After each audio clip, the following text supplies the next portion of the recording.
I remember one time I was talking with one of my friends, and we were talking about those Muslims who are very harsh. We all know them, maybe they're family members. They kind of insist on their opinion and everybody else is wrong. And it can be a little bit difficult to deal with these people at times.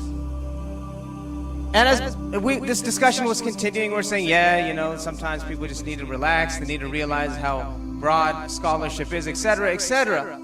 And then he mentioned something that his teacher said to him. He said, but you know what my teacher says? People like this are not going to be the greatest threat to our unity. Because most of the time, people who are kind of harsh in their opinions, at least their heart is in the right place. It's more an issue of etiquette. But he said the greatest threat that his teacher said to him is these so-called progressive Muslims, or the modern Muslims, or the liberal Muslims, whatever the case may be.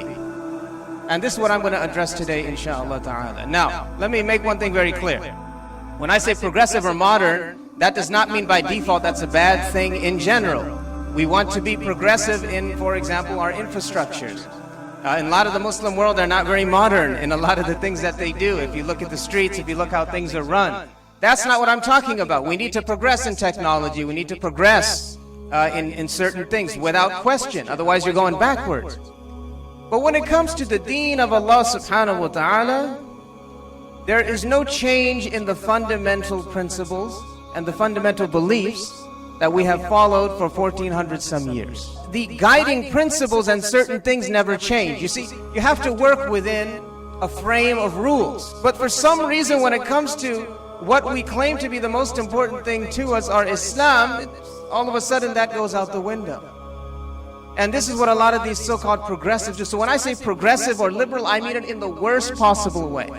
I mean it in people who want to change basics of worship, basic beliefs that Muslims have had for all this time. And it's important we address this because the progressive is more dangerous than actually someone who hates Islam. You know why? At least the one who hates Islam tells me, I don't like Islam, and I don't like you. We'll say, okay, at least you're honest. Would you rather have that, or would you have rather somebody smiling at you and then stabbing you in the back? Or coming in this shell of kind of being Muslim, and then your kids get impressed, and a generation goes by and you don't even know what kind of Islam this person is on anymore. So they are more dangerous. What else does Allah say? Allah says, الْيَوْمَ أَكْمَلْتُ لَكُمْ دِينَكُمْ وَأَتْمَمْتُ عَلَيْكُمْ نِعْمَتِي وَرَضِيتُ لَكُمُ الْإِسْلَامَ دِينًا. He said, today I have completed my religion for you. And I have completed my favor upon you, my blessing upon you. And I am pleased for Islam to be your religion. Does that sound like a verse that says we need to change something? Maybe we need to change our behavior and our practice. We do not need to change Islam. We don't need a reformation like people try to say nowadays. But a lot of these progressives, this is what they call to. Say, we just need a radical transformation. So they do things like say, well, some verses of the Quran, they're not applicable anymore.